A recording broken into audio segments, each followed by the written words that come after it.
merci de me permettre de parler d'une chose qui est quand même assez ardue pour moi.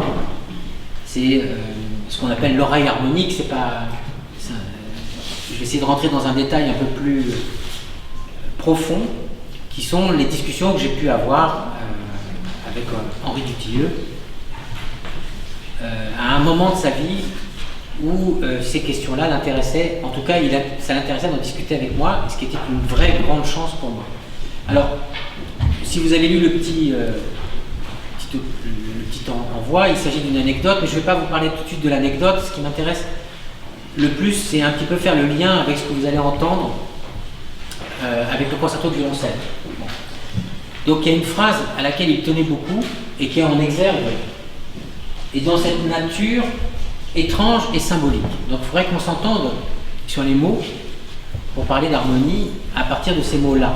C'est-à-dire qu'est-ce que c'est la nature, qu'est-ce que c'est étrange et qu'est-ce que c'est symbolique.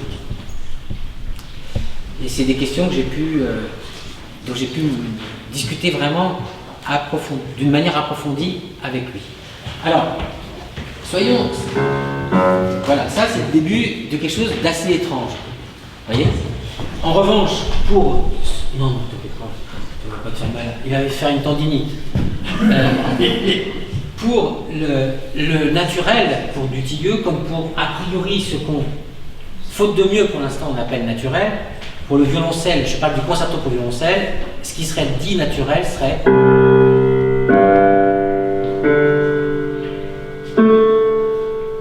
Autrement dit, ce qu'on appelle les cordes à vide. C'est clair pour tout le monde, ça. Je ferai juste remarquer à des psychoacousticiens, s'il y en a en herbe, que quand je joue ça, personne n'entend un violoncelle. N'est-ce pas? Personne n'entend un violoncelle. Moi, j'entends pas vraiment un violoncelle. En revanche, quand je joue ça, on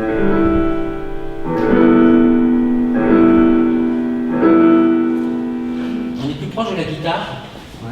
Autrement dit, les cartes espacées restituent quelque chose de l'image de la guitare plus facilement que le violon ou les quintes, qui en fait ont du mal à faire naître l'instrument violoncelle. Bon, ça c'est pour les psychoacousticiens, c'est une énigme qui fait que c'est pas parce que vous jouez les bonnes notes naturelles de quelque chose que d'un seul coup émerge naturellement l'instrument. Surtout à l'époque, hein. Vous avez bien vu que c'était pas l'électricité. Ça me fait penser à cette fameuse phrase de Wittgenstein que j'aime beaucoup, concernant la notion de progrès. Ce n'est pas en regardant la bougie qu'on a inventé l'électricité. C'est important ça, pour la continuité dans l'histoire. Donc, attention aux vraisemblances. Bon, en l'occurrence, là, la manière qu'il a de penser la chose, c'est qu'il faut qu'il fasse. Beethoven était un très grand marcheur, quelqu'un qui adorait passer du temps dehors. On pourrait faire des heures là-dessus, et le sentiment qu'il a, c'est la restitution de ça, sous la forme la plus évidente pour chacun d'entre nous. Je trouve toujours fascinant que Bartók est le seul qui ait vu, que vous connaissez tous la pastorale, j'imagine.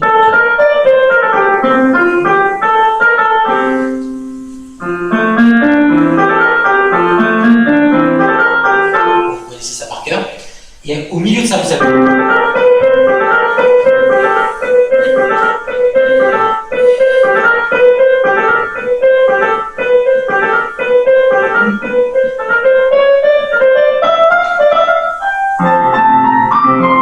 Il le joue 11 fois. J'ai pas compté. Mais je me suis amusé à ne pas le jouer 11 fois. En fait. Je crois que c'est bon. Et en fait, là, pour les analyses, quelle analyse vous pouvez tirer d'un sentiment harmonique, structurel de ça? Oui, soit le do, soit le... Ce qui exaspérait Gould. Gould disait, je démarre...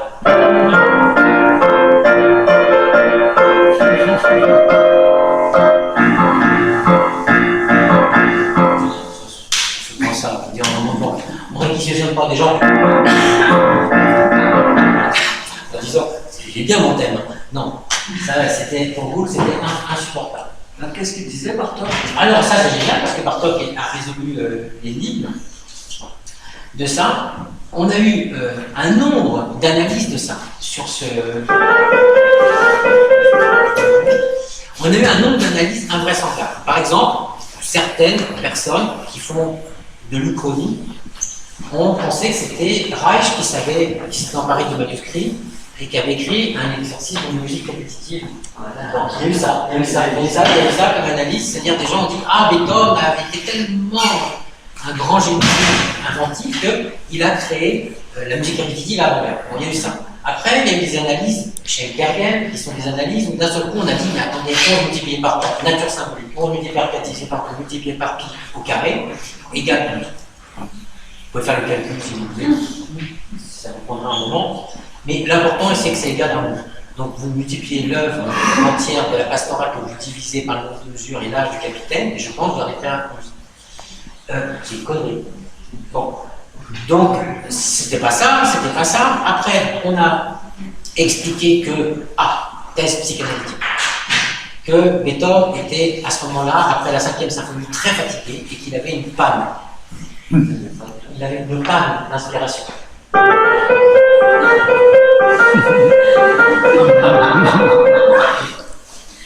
Non mais tout tient debout quand on veut vraiment. C'est-à-dire tout peut tenir debout. Et Bartok, qui quand même dit mais écoutez, c'est pas très compliqué. J'ai été faire la collection des thèmes, des cercles, dans la province de je ne sais où. Et figurez-vous quoi, j'arrive devant un des groupes qui jouait de la musique, et on voit un qui joue.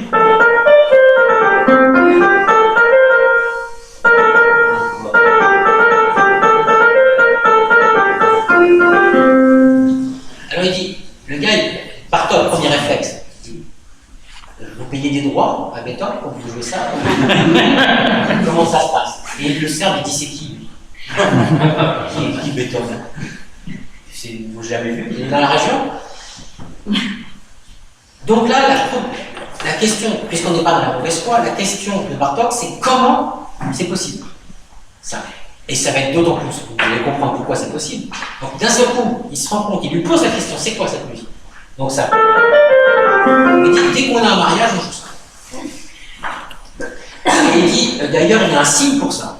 C'est qu'on commence par ça, on improvise dessus. On peut improviser autant qu'on veut. Mais, il y a une chose qui est sûre, c'est que pour prévenir que la cérémonie commence, tant que les gens ne sont pas assis, on répète ça.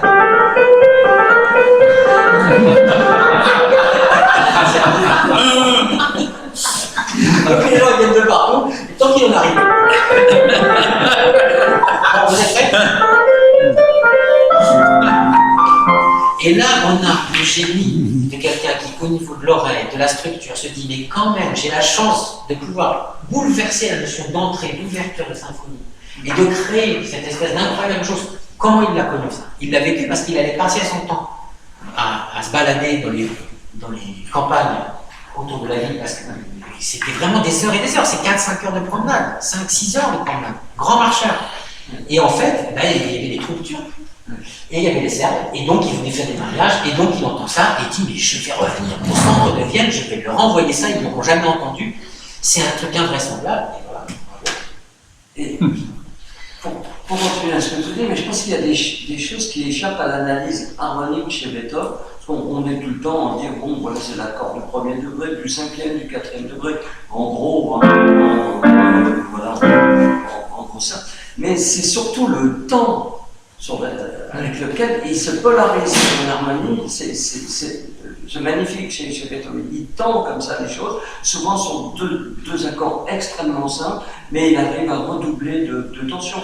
La 9e, ce que tu as joué de la 9e, il y a simplement qu'une relation entre le premier degré et le 5e, mais voilà, c'est mise en scène, et quand je dis que ça échappe à l'analyse harmonique, c'est que nous, on a tendance à dire, voilà, tel accord, ça s'enchaîne, mais la musique, c'est pas uniquement ça, c'est comment on se focalise sur une harmonie, comment on crée la tension.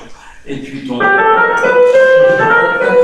Asseyez-vous, ça veut dire maintenant, peut-être fois, on résout, bah ça... Bon, là, ça y est, là, ça compte. Et la tension, elle se fait là, chez Beethoven. Pour aller dans le sens de quelque chose qui, chez Beethoven, pendant le temps, par exemple, ça, vous connaissez tous ça. Enfin, vous connaissez l'empereur peut-être, pour certains l'empereur.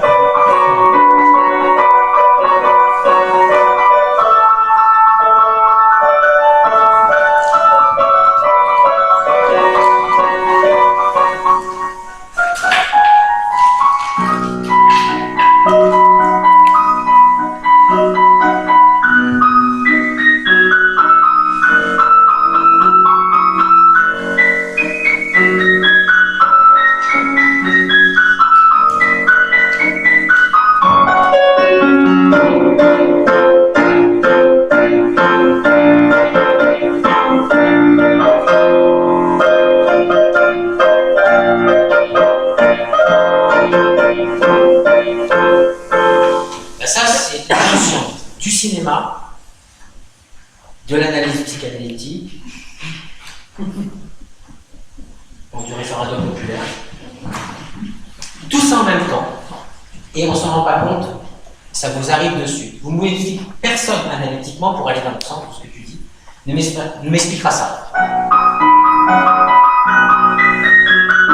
Ça n'existe pas, cette petite chose qui vient d'un seul coup de venir après ça. Les trois éléments n'ont aucune a priori logique. Pourtant, c'est totalement logique.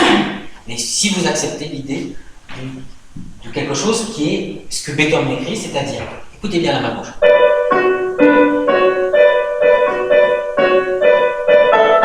Après, j'ai joué ça. Vous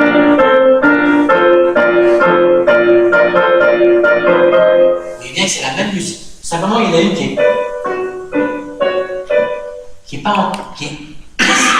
prémonitoire, qui n'est pas un réveil. Et si vous l'acceptez comme ça, avec le rythme ici qui est complètement flou,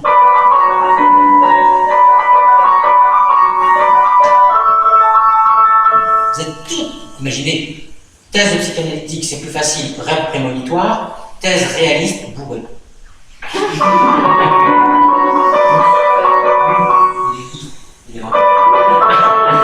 D'ailleurs, il est tellement vif que dans ce mouvement, il ne marche même pas droit.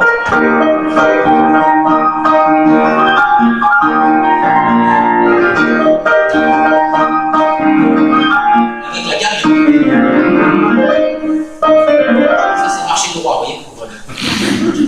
Donc, toutes les gammes sont même avec le commentaire de l'orchestre.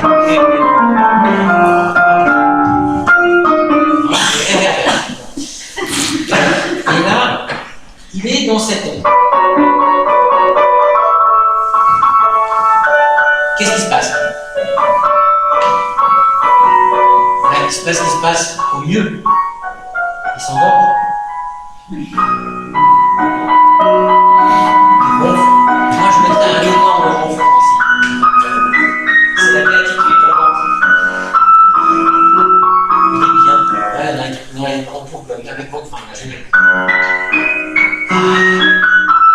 Et pendant ce temps-là, la chose dont il va arriver est susceptible. Ils sont là. Donc ça lui permet simplement de voir, vous savez, quand vous faites un rêve comme ça d'une chose qui va avoir lieu, ou qui va se produire, vous vous échappez un peu, et le temps que vous vous êtes échappé, cette chose-là, elle est là, sous votre fenêtre. Les voilà. Voilà. Vous voyez, par exemple, ça, c'est un enchaînement, hors analyse. C'est un enchaînement de vécu qui est digne de ce que j'essaie de dire par l'harmonie, tout ça. Là, j'étais vraiment trop long, je pourrais passer des heures et des heures parce que j'ai fait même pas un dixième de ce que j'avais prévu, mais c'est normal, vous me réinviterez. C'est en fait, voilà, si je pouvais dire quelque chose par rapport à nature étrange et symbolique, il y a un autre mot qui m'a apporté dans le vocabulaire, qui n'est pas un mot simple, parce que je crois que c'est un mot qui doit être toujours entouré de guillemets et énormément dire les précautions. Chaque fois qu'il écoutait quelque chose, son souci c'était est-ce que c'est vrai? C'est compliqué cette notion-là. Est-ce que c'est vrai? C'est-à-dire qu'il écoutait quelque chose, il disait là vous voyez Franck, ça c'est vrai. Que ce soit de lui ou de quelqu'un d'autre. Et ça se jouait sur 4 mesures, ou des fois un enchaînement, ou une chose comme ça. Il y avait quelque chose qui est de l'ordre du déductif harmonique, et il y a quelque chose qui est de l'ordre. Je donne un exemple. Si je joue 9e de mal. Non, c'est plus long, c'est un mouvement, c'est très long.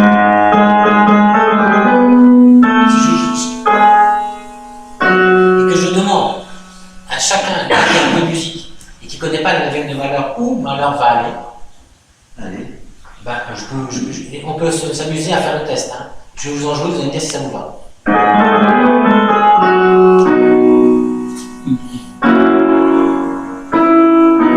vous va ou pas? Pas terrible. Hein. Non.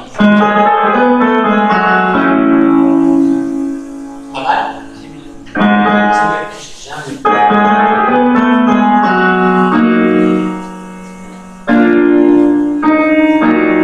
Et sa sentiment harmonique.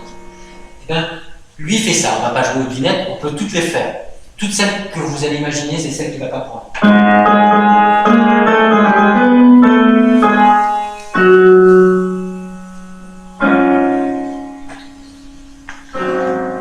Et toutes celles que j'ai quittées, elles viennent maintenant.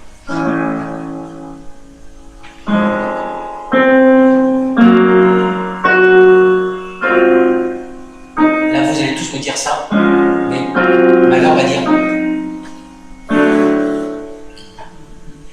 nature étrange et simplement.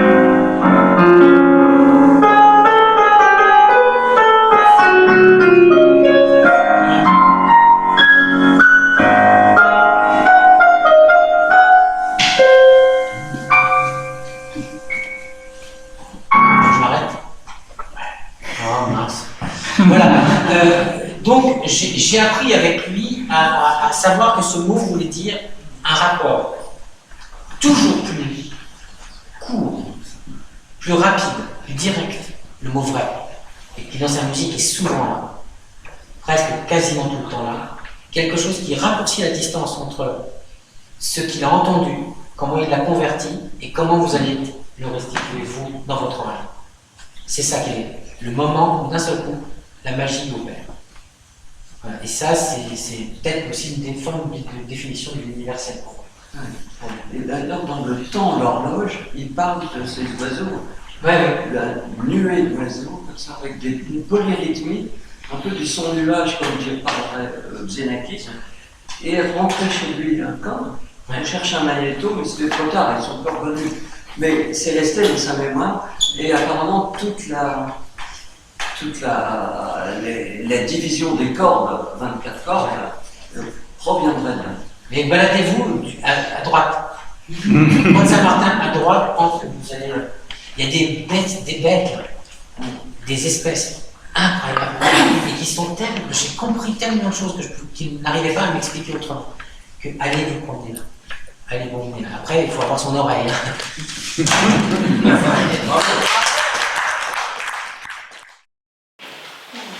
Improvisateur.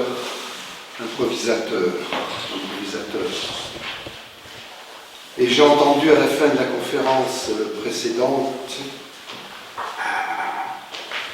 une terminologie, un mot que l'improvisateur remet en question absolument, l'universalisme. Je vais vous raconter une anecdote. J'ai voyagé au Gabon pour rencontrer les pygmées dans la forêt, naïvement, pensant partager de la musique avec une autre culture. Je les ai rencontrés. Et au bout de 2 heures que je passe avec eux à jouer, je réalise qu'ils ne captent rien à ce que je fais. Même mon son n'a pas d'existence physique pour eux. J'ai du mal à l'admettre, j'ai du mal à le saisir, à comprendre ça. Et la session suivante, je commence à prendre quelques bribes de leur musique. Ah, là, ils me reconnaissent comme on reconnaît l'enfant qui apprend à parler, n'est-ce pas? Maladroitement. Mais ce qui les intéressait surtout, c'était mon instrument, qui ressemblait à un objet qu'ils n'avaient jamais vu. Et j'ai donc réalisé que la musique n'était pas du tout quelque chose d'universel, que l'écoute n'était pas du tout quelque chose de naturel. J'ai réalisé que dans d'autres cultures, le son et la pratique de jeu peut être autre chose. concerné. J'ai compris que c'était une langue qui se disait des choses, qui se parlait des choses. Et que moi, je faisais un bruit absolument non identifiable, avec un objet non identifié. J'ai quand même trouvé ça un peu choquant. Et en même temps, j'ai refait cette expérience de façon tout à fait au hasard, disons. Vous allez dans un café en France, ou dans l'environnement de votre langue maternelle, disons. Vous êtes en train de lire, et puis quelqu'un rentre, vous entendez un demi. Salut, bonsoir, il va pleuvoir, il a fait chaud, etc. Ok, ça vous traverse. Vous ne l'écoutez pas, mais ça vous traverse. Vous faites ça chez les Inuits, vous pouvez rester concentré dans votre livre, vous avez une vague rumeur qui peut s'effacer, n'est-ce pas? Donc, on est renvoyé à cette extraordinaire sélectivité de l'écoute et du contexte de cette dernière, n'est-ce pas? Donc, en dehors d'une culture, il n'y a pas d'égout. Et il n'y a surtout pas d'universalité de celle-ci. L'universalité a voulu placer ce type de valeurs de façon dominante. C'était un choix historique, ça continue de l'être, puisqu'on ne les interroge même plus. Sauf que je me suis rapproché de ma pratique de l'improvisation.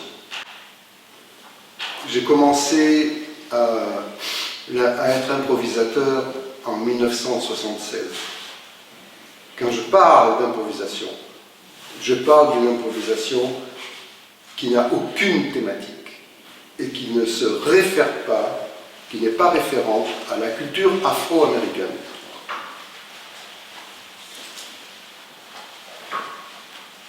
À la fin des années 50, il y a un grand bouleversement culturel, particulièrement dans les pays anglo-saxons, l'Amérique qui est très jeune, bien sûr. Et en Europe, nous sommes très impactés, enfin, nous, certains, par un mouvement qui s'appelle Fluxus, qui est un mouvement de remise en question totale du classicisme de l'art et de sa représentation, et par là même des hiérarchies qui transportent. Et aussi de cette obligation de connaître l'histoire particulière, avoir fait le trajet particulier qui part du classique, ou maintenant c'est très confus parce qu'on apprend même le jazz et même l'improvisation dans les conservatoires, donc on ne sait plus trop où on en est. Mais à cette époque-là, ça a été quelque chose de... ça a été un choc. Fluxus a été un choc. Benjamin Page, des compositeurs comme John Cage, n'est-ce pas, Christian Wolff, les premières partitions graphiques qui sont apparues suite à ça. Même Stockhausen y a un peu participé un peu plus tard, avant de se rendre compte que tout ça c'était un peu trop collectif pour lui et que sa signature était plus importante que l'horizontalité, que demander ces pratiques, n'est-ce pas, qui demandait l'improvisation. Donc, quand je parle de cette horizontalité, il y a ça, c'est-à-dire que nous n'avons plus à nous référer précisément à une histoire. Oui, je peux dire ça, c'est très schématique parce que c'est jamais aussi dualiste que ça, les choses, n'est-ce pas? Disons que, après la guerre, imaginez-vous que vous êtes un jeune homme allemand. Qu'est-ce que vous foutez avec la culture de vos parents? Là, je parle pour mes amis, c'est mes amis qui m'ont raconté ça. Qu'est-ce que vous foutez après le génocide, après l'horreur qu'il y a eu? Qu'est-ce que vous faites de ça? Qu'est-ce que vous faites d'un patrimoine même ancien, c'est-à-dire que même vos chants traditionnels, ce qui vous a uni, les choses qu'on aime chanter sous les sapins qui nous relient tous, on ne peut plus rien faire de tout ça. On ne peut plus. On est pétrifié, on est terrorisé, on est tétanisé, on est dépossédé. Et finalement, cette énorme table rase s'est retrouvée,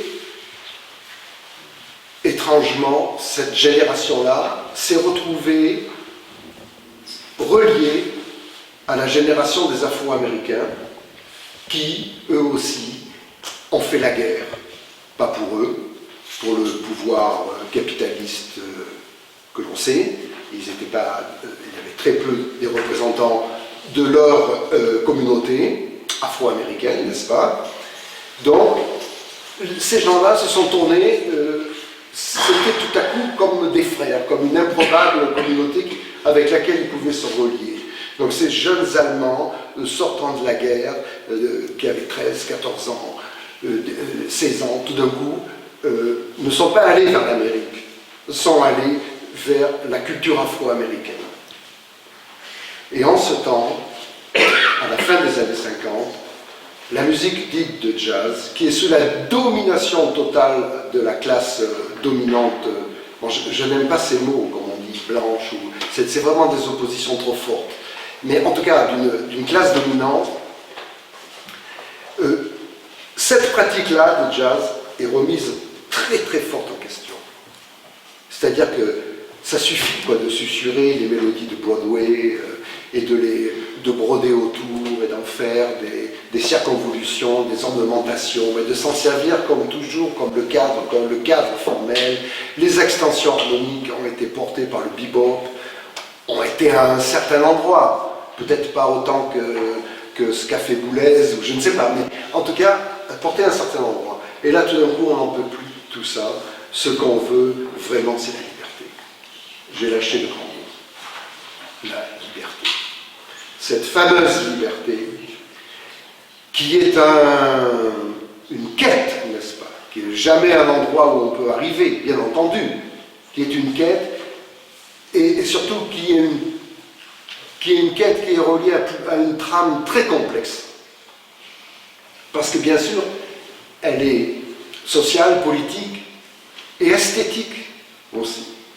C'est-à-dire qu'on n'en peut plus d'entendre ces mélodies de Gershwin et de Cole Porter et de toute cette école de Broadway enfermée dans les éternelles extensions harmoniques, même malgré les essais qu'il y a eu, les arrangements, le troisième courant, etc. etc. On n'en peut plus. Ce qu'on a envie, c'est de la table rase. Donc vous imaginez bien que ces jeunes Allemands, qui eux, vivent dans une table rase complète, historique, qui sont vraiment isolés dans toute cette Europe, parce que cette génération-là, on s'en est foutu complètement. On les a complètement abandonnés. Eh bien, ils rencontrent cette culture afro-américaine, qui finalement n'était pas si isolée que ça, puisque beaucoup des intellectuels, particulièrement de la côte Est, se sentaient assez proches de ces gens-là. Et des gens d'une autre culture, comme Nanjun Paik, dont je parlais, qui était un compositeur Fluxus, et un des premiers à faire de l'art vidéo. Il y a une pièce pour violoncelle qui est phénoménale, je ne sais pas, vous la verrez, vous l'avez déjà vue, absolument phénoménale, avec une pièce extraordinaire. Tout d'un coup, ce n'est pas si binaire que ça. Donc tout d'un coup, ils se retrouvent en relation. Et en Allemagne, eh ben, le moment du Bauhaus avec Joseph Beuys est ici. Et ça se passe à Berlin. C'est là, et là où il y a les cantinements des soldats, etc. etc. Donc beaucoup de ces jeunes musiciens, enfin une poignée, pas beaucoup, ils étaient une poignée, se mettent à suivre l'esprit plus que la lettre. Parce qu'ils comprennent très vite aussi que l'environnement de ces gens n'est pas le leur. Donc, d'une certaine façon, leur geste instrumental, leur histoire, parce que le free jazz est imprégné de l'histoire du jazz, il y a des gestes, il y a des textures, il y a une façon d'articuler, il y a une façon de faire sonner les instruments. Et eux, ce n'est pas ça. Ils ont donc cette idée absolument audacieuse de partir de zéro, tout en empruntant les mêmes instruments, si je puis dire, les contrebasses, les batteries, les saxophones, les trompettes, etc., et en tentant de développer un vocabulaire absolument hors académie, hors toute académie, qu'elle soit du classique, de la musique contemporaine ou du jazz. Et il se trouve qu'en Angleterre, qui a toujours été une patrie, on peut dire, très fantaisiste de la musique, eh bien, il se passe la même chose. Plus sous l'influence de mouvements politiques, trotskistes beaucoup, avec des gens comme Cornelius Cardew, qui est quand même un compositeur majeur des années 60, et qui finira assassiné, parce qu'il était un militant communiste révolutionnaire. Il finira assassiné, n'est-ce pas, donc, dans les années 70. Donc c'était quand même assez sérieux. Des gens comme Cornelius Cardew sont là, les groupes comme AMM, qui ont engendré les groupes pop qu'on connaît très bien, qui s'appellent les Pink Floyd ou les Beatles. Yoko Ono, Madame Lennon, était une représentante en Angleterre de Fluxus, du mouvement Fluxus. Elle a amené tous ces Beatles, qui étaient des gens des écoles d'art un peu sympas et tout ça, elle les a amenés face à l'art, parce que c'était que l'art, et ça a dissous les Beatles, donc beaucoup détestent Yoko Ono pour ça. Mais donc, en Angleterre, il y avait aussi cette présence différemment articulée, mais très forte, d'un bouleversement esthétique et politique. Les expériences qui datent de la fin des années 50 de Cornelius Cardew sont des expériences dont on n'a pas vu l'équivalent par la suite. Il a fait ce qui s'appelle le Scratch Orchestra. Le Scratch Orchestra, c'était nous tous qui sommes là. Tout le monde peut venir jouer. On joue la musique. Tout le monde fait la musique. Tout le monde, on joue. Il n'y a aucun problème avec qu'est-ce qu'on joue. L'important, c'est cet acte, l'acte d'être en présence, l'acte de faire. Et il développe à partir de ça ce qui est une branche très importante encore dans la musique contemporaine d'aujourd'hui, c'est-à-dire les partitions graphiques, jusqu'à Stockhausen qui quand même reprend un peu les idées et en fait à sa façon des formidables. Il faut bien lui dire, hein. Ce grand musicien, il n'a pas raté grand-chose.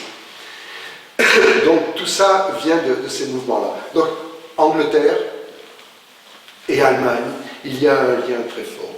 Et la Belgique et la Hollande, qui se trouvent entre, vivent les mêmes choses. Ils ont des bases américaines, donc ils se trouvent impliqués dans tout ça. La France est un peu protégée de tout ce mouvement. Ça vaudrait la peine de faire d'avoir une heure pour analyser le pourquoi du comment de la chose. Mais en effet, ce fut le cas. Donc moi, pour revenir à ma petite personne, très vite je me suis retrouvé, quand j'avais à peine 20 ans, avec ces gens, à échanger leur expérience, donc avec des gens qui venaient d'Angleterre, qui venaient d'Allemagne. Et j'étais très impressionné par leur radicalité. Mais j'ai voulu savoir quelle était la provenance des classes sociales. Et effectivement, ça a été une surprise de constater que tous ces jeunes improvisateurs à l'époque venaient tous de la classe ouvrière. Ils ont dit oui, mais nous on est des... Donc il y en avait qui étaient du nord de l'Angleterre, d'autres qui venaient des bassins de la Ruhr en Allemagne. Et oui, nous, on ne nous amène pas à faire les études classiques. On a autre chose à faire, il faut qu'on apprenne un métier, et la musique, c'est pas pour nous, c'est pas notre classe sociale, c'est pas notre classe sociale. Donc, nous, et le paradoxe est phénoménal, particulièrement en Angleterre, beaucoup ont appris à jouer à l'armée. Ils se sont retrouvés enrôlés à l'armée, où ils se sont engagés pour se détacher de la servitude du travail, qui était très dure à cette époque-là. On n'a qu'à se référer à tout ce qui s'est passé dans les pays miniers de la Galles dans les années 60, hein, toutes les révoltes des mineurs, etc. etc. Ça, l'histoire, elle est phénoménale là-dessus. Eh bien, ils se sont retrouvés à l'armée à apprendre entre eux des instruments et surtout à dire on n'a rien à foutre de tout ça, nous, l'armée, tout le machin, on fait notre truc, quoi. Et à se mettre à jouer librement. Bon, je mets des guillemets quand je dis librement, parce que ce mot est un mot qui appartient à la philosophie et non pas à une discussion comme celle-ci. Et c'était très, très, très, très intéressant, justement, de voir que les quelques compositeurs référents dans ce monde-là, je parlais de Décon et Buscardio, lui avait fait des études classiques, des études académiques, parce qu'il venait d'une autre classe sociale. Mais ça n'a pas empêché, bien entendu, qu'il y ait cette perméabilité, non pas à cause de la différence des esthétiques, mais parce que les personnes. Et on en revient au fondement de cette pratique de l'improvisation, qui est une histoire d'individualité. Donc, je fais un tout petit résumé. Donc, l'improvisation à laquelle je fais référence, vraiment, commence directement à la fin des années 50. À la fin des années 50. Même si le premier disque réellement de musique totalement improvisée est un disque fait par Lenny Tristano, pianiste blanc d'ailleurs, américain, en 1948. Ils sont allés en studio et là ils n'ont fait que jouer. Ils n'ont pas joué de tel, ils n'ont rien joué. Ils ont improvisé. Bien entendu, l'improvisation dont je parle n'est pas propriétaire de l'improvisation, bien sûr. L'improvisation existe depuis toujours, et même dans l'école baroque, bien entendu, sans parler de l'école de l'orgue, où on improvise beaucoup encore. Donc cette référence est très précise. La fin des années 50, début 60, collision entre cette classe ouvrière, entre le mouvement Fluxus, et entre le besoin d'inventer une autre façon de jouer. Alors c'est quoi cette façon de jouer? Chaque musicien devient un chercheur sur son propre instrument. Il ne s'intéresse pas du tout aux techniques classiques. Il recherche. Il cherche des choses, des sons, des textures. Il cherche aussi à interagir avec l'autre. Comment un saxophoniste peut jouer comme un batteur? Comment un guitariste peut être comme un flûtiste? Toutes ces choses qui nous permettent de faire des ponts, et par l'imaginaire, et par le travail. Incroyable sur l'instrument. Donc on a affaire à des individualités qui vont se retrouver sans aucune hiérarchie, sans aucune direction extérieure. Et surtout, avec une oreille qui va se transformer et qui va changer. On va sortir de ce qui nous a été présenté admirablement tout à l'heure et qui est très très important, c'est-à-dire toute cette science merveilleuse, phénoménale que nous avons, mais on doit se dégager de ça.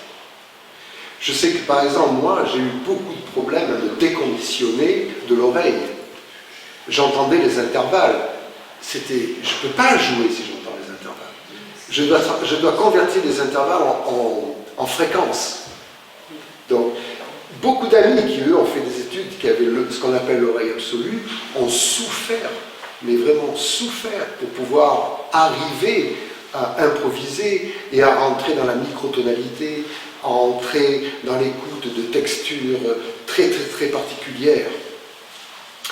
Et pour ça, les partitions graphiques ont été très intéressantes, ont permis aussi d'arriver à des endroits où on peut se poser et interroger les relations. Mais quelqu'un comme Mauricio Kagel aussi a fait beaucoup, et bien entendu Vinko Globokar, qui est un compositeur extraordinaire, qui a été très loin sur on peut dire, sur démanteler la relation de l'interprète avec l'instrument et la relation de l'instrumentiste avec le compositeur et le chef d'orchestre. Voilà.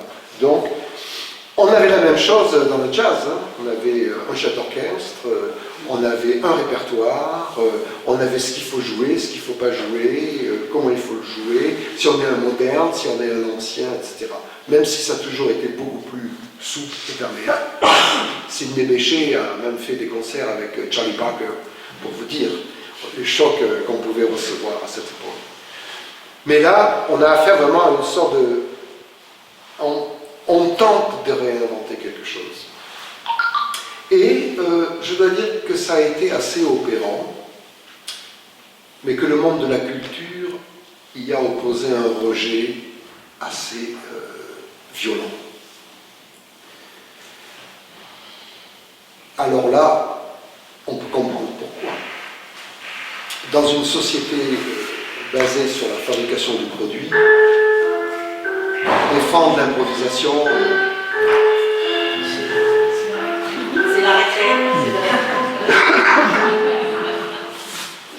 La récré. Ça ne sera jamais la récré. Ne rêvez pas. Donc, une chose comme ça. Et puis, l'esthétique quand même.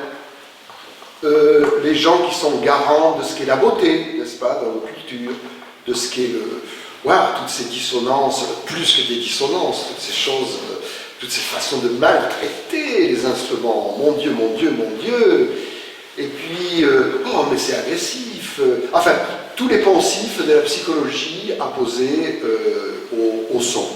Parce qu'évidemment, la phénoménologie, ça n'intéresse pas beaucoup les musiciens. C'est bien dommage, mais ça devrait être la première chose qui nous intéresse. Nous intéresser à la phénoménologie avant de nous intéresser à la musique. Mais bon, ça ne fait pas partie des études, il paraît-il. Donc, progressivement, on a vu ces pratiques quand même se retrouver dans des niches, disons, et être vraiment exclus de l'institution. Bon, en France, évidemment, ça a été terrible avec Monsieur Boulez, bien entendu, ça, c'était... Même pour lui, John Cage était un charlatan, vous imaginez bien les improvisateurs, quoi. Donc, la dictature qu'il y a eu, parce qu'on peut vraiment parler de dictature culturelle, avec les deniers publics, c'est quand même une dictature, de faire en sorte qu'un type d'expression musicale soit nié, c'est quand même fort. Enfin, je trouve ça très fort. Tout ça pour réintégrer ces valeurs. Résultat, maintenant, il y a des pauvres gens qui improvisent dans les conservatoires et puis ils ne savent pas quoi faire dans la vie, quoi. Moi, j'ai renoncé à faire des workshops parce qu'ils sont là, ils disent on n'a pas de boulot dans le classique, on n'a pas de boulot de prof, là on fait de l'improvisation. Et c'est quoi le marché du travail avec l'improvisation? C'est zéro, les gars. L'improvisation, c'est... comme moi j'ai fait depuis l'âge de 17 ans, c'est le sac à dos et sur la route non-stop. Non-stop, 40 ans à aller rechercher, à rencontrer des gens partout dans le monde entier, car la pratique c'est multipliée dans le monde entier. On trouve des gens qui improvisent partout, et l'apport des nouvelles technologies, surtout des technologies électroniques, ont été très importantes, les technologies aussi analogiques, les synthétiseurs, le geste musical a changé, et ce qui est très touchant, c'est que parmi les improvisateurs, il y a des gens de toute formation musicale. Et ça, c'est vraiment touchant.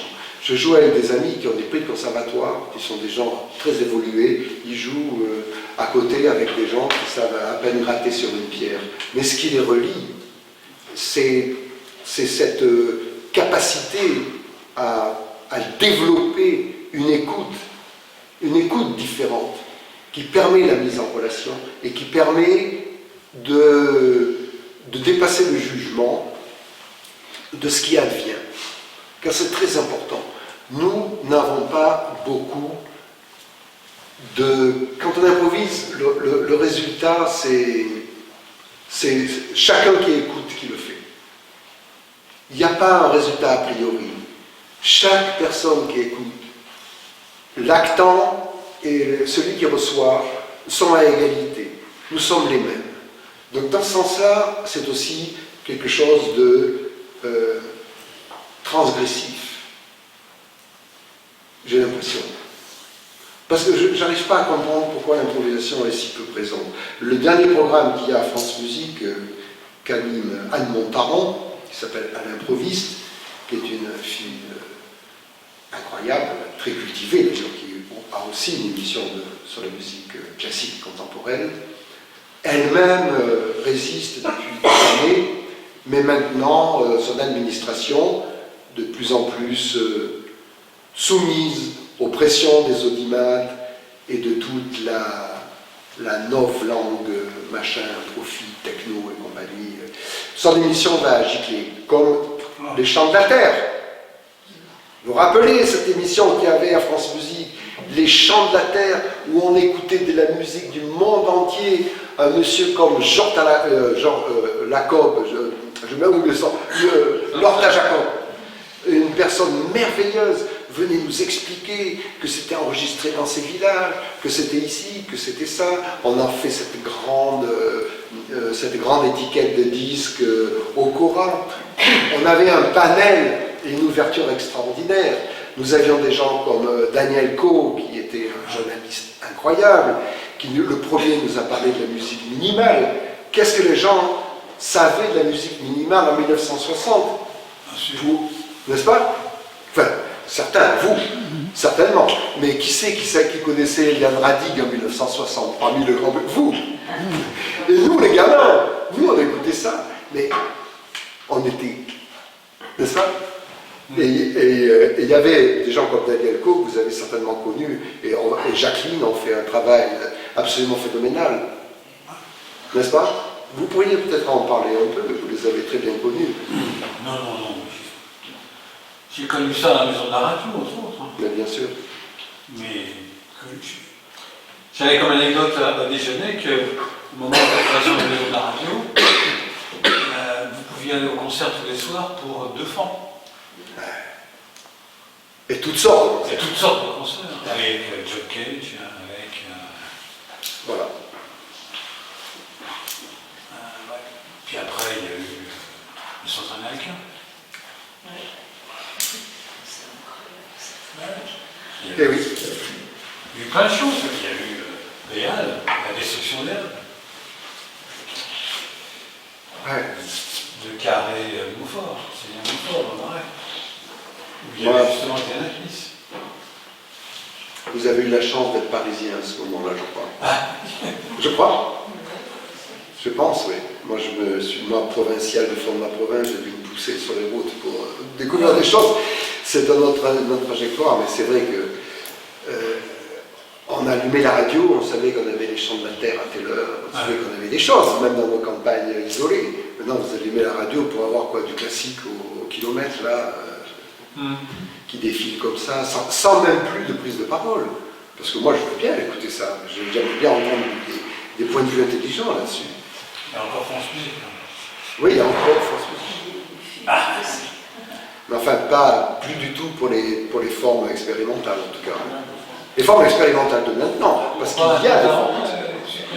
Pardon ? Anne Montaron est supprimée. Non, c'est ce que je vous dis. Elle est vraiment au bord du... Et surtout... Oui, et surtout, le budget était tellement réduit. C'est-à-dire que nous autres musiciens, avant, on pouvait aller jouer, on avait un cachet, bon, qui n'a jamais été un gros cachet, mais maintenant, le cachet est ridicule. Enfin, il n'y a plus rien, quoi.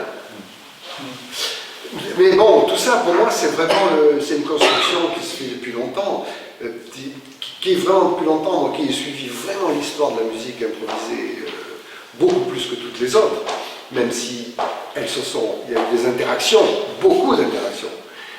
Mais je me rends compte que mes amis anglo-saxons, beaucoup ont fini avec des boulots, beaucoup se sont retrouvés dans une misère incroyable. Et puis là, le Covid, je veux dire, ça en a remis une autre couche. Hein. Les improvisateurs, c'est inimaginable, quoi. En Amérique et en Angleterre, ce qui s'est passé, c'est inimaginable. Donc, c'est un grand paradoxe. Je vais finir avec ça. Cette pratique-là n'arrête pas de se développer. Beaucoup de jeunes gens y sont sensibles, mais nous n'avons plus du tout de lieu pour présenter cette musique, ou très très peu, en tout cas de lieu public. Tout se repasse à nouveau dans l'espace privé, ce qui est un échec pour moi. La perte de l'espace public est un échec, de toute façon. Mais on n'arrive pas, on ne peut pas arrêter ça, quoi. C'est une histoire qui est très jeune finalement, et beaucoup de gens se retrouvent très frustrés qui sont dans les conservatoires. Quoi faire? L'autre fois, j'ai fait un workshop pour l'improvisation à Lausanne, au conservatoire. Et pendant la période où j'y étais, il y avait un concours pour être 4e trompette. Ils étaient 100 à se présenter pour être 4e trompette. Et ils étaient du monde entier. Et ils étaient tous très bons. Qu'est-ce que vous faites? Donc, sur le plan personnel, ils sont tellement liés à l'institution, ils n'arrivent pas à en sortir, ils ne savent pas penser autrement.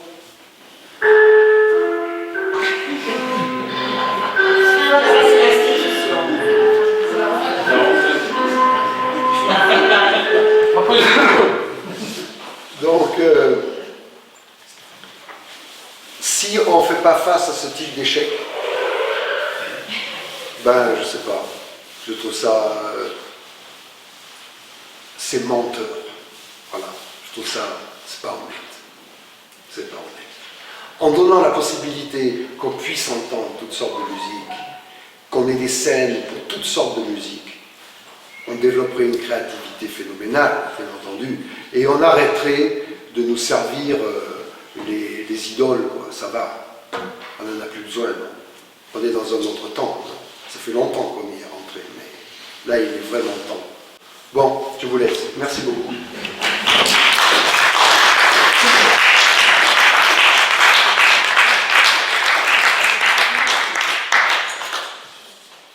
Alors, je voulais remercier les deux intervenants qui me précèdent parce que je trouvais leur propos très drôle pour le premier et très intéressant, et extrêmement intéressant et nouveau pour moi pour le second.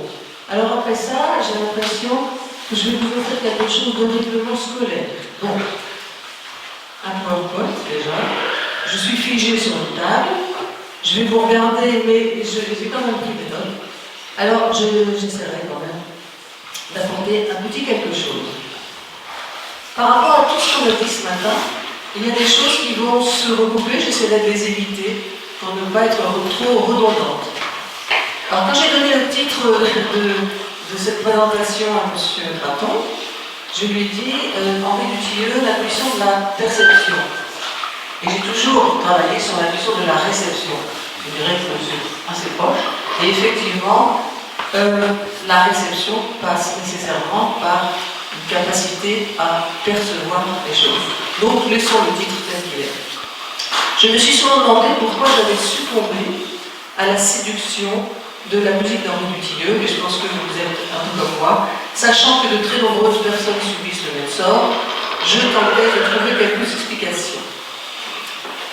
Souvenons-nous que le concerto pour violoncelle fut bissé, The Shadows of Time, Métabole, toutes ces grandes œuvres ont eu un succès immédiat. Je ne suis pas du tout spécialiste de la science cognitive, mais je me permets de vous livrer un éventail de réflexion sur cette réception. Et si j'ajoute la notion d'intuition, d'ailleurs je ne suis pas la seule aujourd'hui à avoir parlé d'intuition, et je remercie ceux qui l'ont fait, c'est qu'il me semble évident qu'au-delà d'une forme de conscience des besoins et des capacités de son auditoire, Dutilleux possédait aussi le don de les faire coïncider avec ses propres exigences. C'est en cela peut-être que se place une partie de cette intuition à laquelle je pense. Alors, je vous propose l'écoute de sonates, de début de sonates qui sont contemporaines, 1947 et 1946. Celle de Dutilleux, bien entendu, que vous connaissez tous.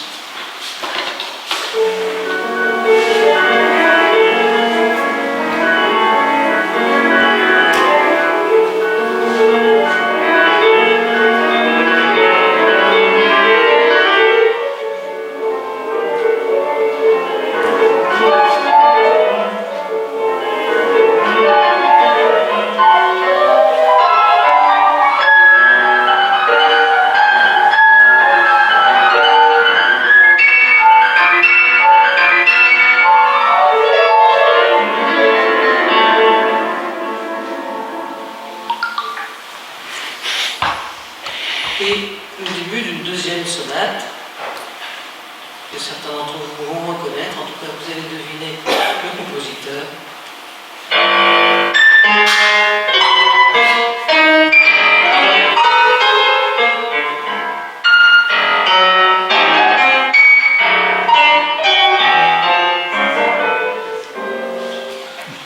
Non, alors je ne savais pas qu'on parlerait de lui autant. Depuis ce matin, on ne parle que de Pierre Boulez, bien entendu. Donc, allons-y, on continue.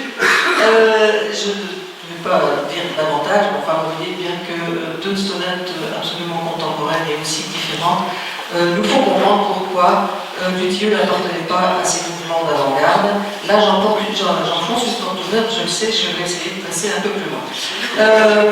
Alors, il a été effectivement classé très tôt comme compositeur indépendant, le terme qu'il réfutait, même s'il s'est dit quand même au début atonal par instinct. Il a dit atonal par instinct, c'est ce qu'il dit à Daniel Pistone. Avant de réviser aussi sa terminologie, sa musique n'était pas non plus tonale et elle s'est révélée très tard, je trouve, grâce aux compositeurs et à certains analystes, comme étant plutôt modale, mais d'une modalité extrêmement complexe. Apprécié dans l'immédiateté, je le disais, par un public assez large, son langage indépendant s'opposait ainsi à un art musical qui était lié à une notion de progrès, osons le mot, voire de complexité. Il est quand même étonnant qu'en 1998, à l'âge de 82 ans, Dutilleux dut encore réfuter cette appellation. C'est ce qu'il fait lors d'un appel téléphonique de Pascal Arnaud, que je vous livre. Pourquoi être réticent à cet adjectif indépendant? Je vous laisse lire la question. Il n'aime pas ce qualificatif fourre-tout. Il en propose un autre. Inclassable. Et là, vous voyez naître des noms dont on sait, nous, qui aimons Dutilleux, à quel point il comptait pour lui. Berlioz, Debussy, Ravel, Dukas, et il parle des deux écoles de Vienne. Donc, pas d'indépendance, mais quand même une grande prise de liberté par rapport à ces modèles. Il parle d'inclassabilité, c'est donc bien que son langage est unique. Et c'est ce qui fait sa force. Il n'est pas le seul à avoir un langage unique, mais c'est le seul langage qui soit celui-là. Toute prise de liberté s'accompagne de choix. Les choix peuvent se comprendre comme autant de contraintes désirées, dont celle de l'intelligibilité auprès d'un auditoire même non initié. Là, j'ai l'air de donner beaucoup d'importance au fait que Dutilleux pensait à son public. Non, il m'a dit clairement que ça n'était pas une priorité, et pourtant, c'est quand même quelque chose qu'il ne peut laisser de côté. Donc l'attention apportée à sa réception de sa musique est une forme de dépendance admise pour lui. En fait, il avait donc un degré de conscience assez fort d'une réalité, somme toute sociale. C'est à Claude Gleeman qui parle de points de repère qui s'installent petit à petit dans l'inconscient de l'auditeur et qui se révéleront déterminants pour l'appréhension de l'œuvre. Donc là, il parle de la réception, de la forme, du déroulement. Quelques lignes plus tard, il avoue ne pas répugner à prendre l'auditeur par la main. C'est une phrase que j'adore. Il ne répugne pas à prendre l'auditeur par la main. Il pense à nous, c'est très gentil. Et concernant la réalité musicale, c'est les rares révélations qu'il fait à propos du public, dont celle que vous voyez affichée là, prouvent que ce compositeur peut travailler à la compréhension de sa musique et d'une façon tout à fait consciente. On peut penser que, comme l'a avoué Luciano Berio, et comme le font sans doute bien des compositeurs, mais ici il y en a, ils pourront me dire si c'est vrai, Dutilleux écrivait peut-être malgré lui pour plusieurs niveaux de compréhension. La première phrase que vous voyez là fait allusion au repérage de la forme, mais ce sont tous les paramètres de l'écriture que Dutilleux invite et à tout moment à la coexistence de l'évidence et du mystère, la coexistence du confort, le confort pour l'auditeur et du questionnement, toujours pour l'auditeur. L'écriture de Dutilleux se décline en plusieurs constantes, plus ou moins spécifiques, il y en a d'autres, vous voyez, celles qui peuvent être considérées comme les principales.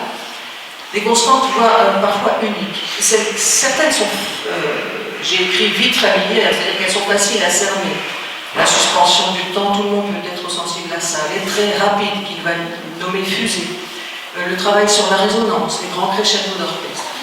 D'autres constantes sont beaucoup plus subtiles, plus difficiles pour un public non initié, et qui sont repérables plutôt à l'analyse des partitions. Ce sont évidemment les préférences harmoniques, certaines mélodies en croissance ou en amplification progressive, et cette fameuse écriture en miroir dont il parlait souvent.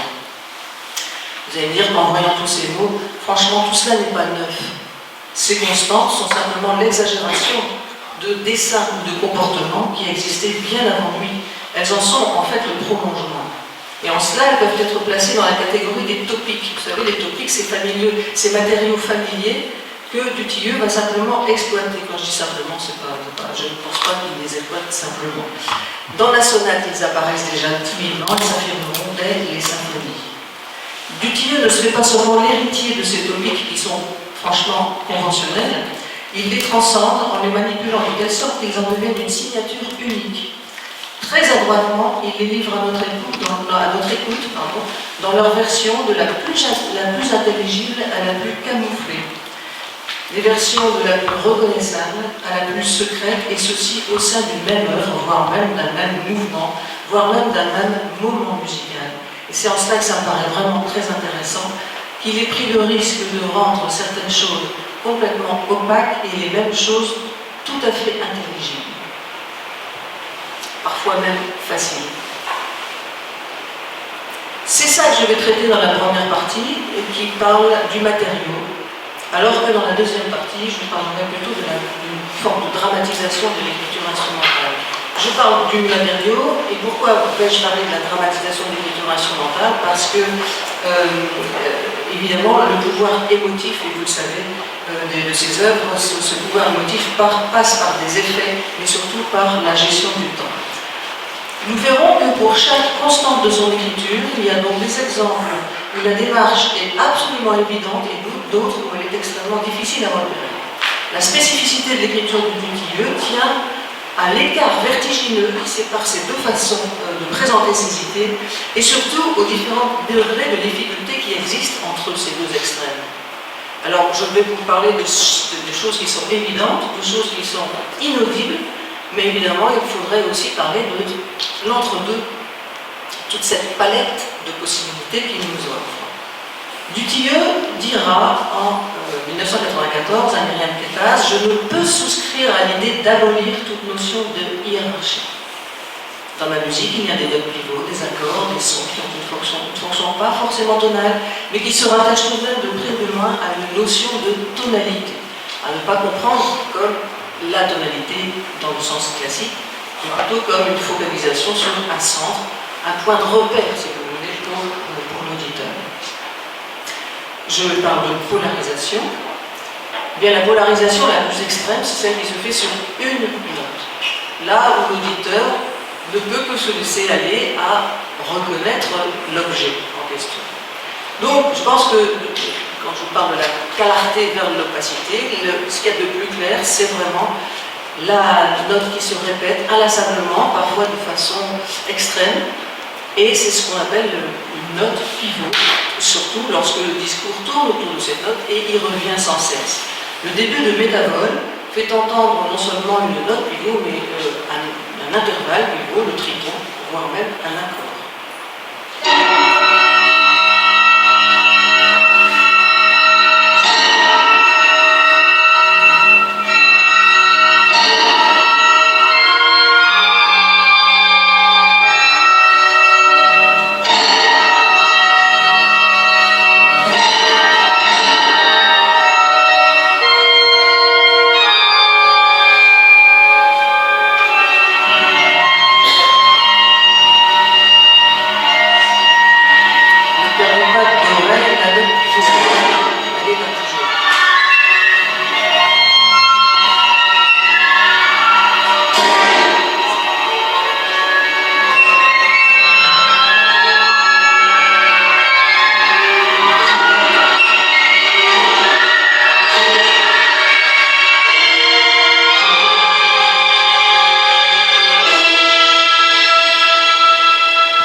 Une autre façon que Dutilleux avait de nous attacher à certaines notes, c'est d'écrire des mélodies qui, bien souvent, revenaient en arrière, reprenaient les premières notes pour aller un petit peu plus loin, et puis reculer encore pour reprendre les premières notes, aller encore plus loin, etc.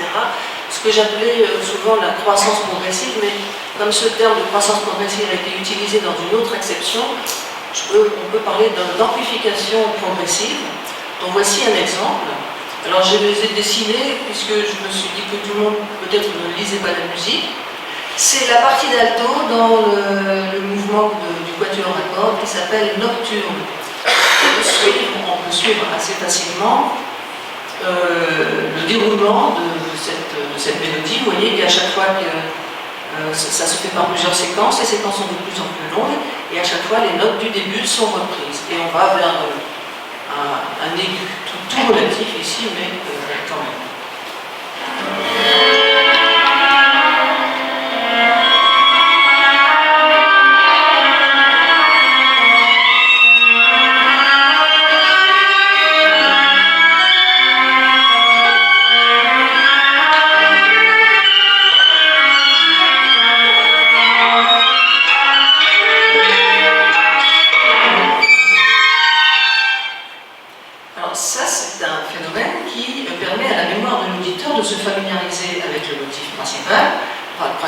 De ce moment, familiarité et imprévisibilité coexistent. La surprise vient des notes nouvelles, bien sûr, qui sont atteintes un peu à la fois. Cela participe de la même démarche que celle de l'élaboration d'un climax que je verrai plus tard. Un peu plus compliqué encore, c'est l'immersion dans une harmonie. Alors j'ai choisi, toujours dans le quatuor ainsi la nuit, le mouvement qui s'appelle litanie. Vous voyez au chiffre 2 de la partition des accords qui ne sont pas joués avec cette absence de rythme-là. Ils sont joués, ils sont rythmés. Mais c'était quand même plus clair de les écrire ainsi. Vous allez entendre ces accords et je les ai numérotés. 1, 2, 3, 4, 5, 6, 7. Mais 7, il y a un 7 prime parce qu'il ressemble très fort au 7, 8, 9. Je vous passe ce début de litanie. Là encore, vous allez vous rendre compte que Dutilleux fait entendre les accords, ça forme une mélodie, la partie supérieure forme une mélodie, puis on revient en arrière, on va vers l'aigu, etc. Donc je vous passe d'abord ce chiffre 2 de litanie.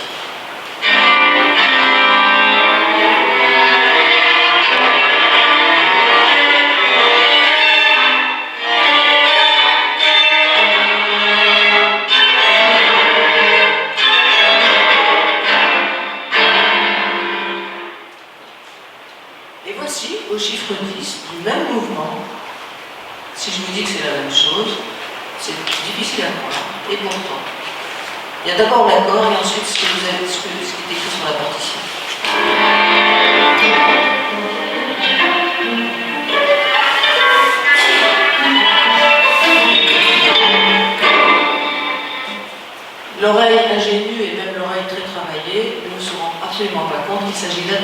musique, c'est exactement la même chose. J'ai reporté sous les crochets, ici, le numéro de l'accord qui correspond à ce qu'on avait eu au chiffre 2. Donc, Dutilleux sait très bien que nous n'allons pas repérer ce chiffre 10 comme étant la même chose que le chiffre 2, mais il nous a immergés dans une harmonie, notre mémoire l'a engrangé, et quand on entend cette suite, on a à la fois de la musique nouvelle et en même temps quelque chose qui nous est familier. Ça peut être une des clés, une des nombreuses clés qui fait le génie de ce compositeur et surtout le fait qu'on le suive aussi facilement. Et quand je dis on, c'est quand même un public très large. Et si on va plus loin encore, on peut avoir l'inverse, c'est-à-dire la répétition illusoire. Il aime aussi beaucoup jouer là-dessus. Nous faire croire qu'on reconnaît quelque chose alors qu'il s'agit de quelque chose de complètement différent. Je suis décidément très attaché au quatuor, donc c'est encore un exemple du quatuor. Le motif principal sur lequel c'est un motif, c'est-à-dire l'accord générateur du quatuor, que tout le monde peut reconnaître parce qu'on l'entend suffisamment, et j'y reviendrai, eh bien c'est ceci.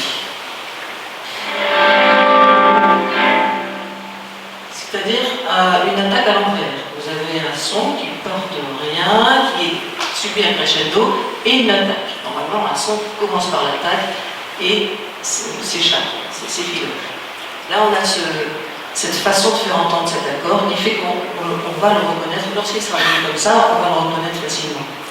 Et à l'extrême fin du quatuor, on entend ça. Ceci. Et je vous assure que quand on entend le quatuor pour la première fois, arrivé à cet endroit-ci, je vous fais entendre, on a l'impression de reconnaître l'accord.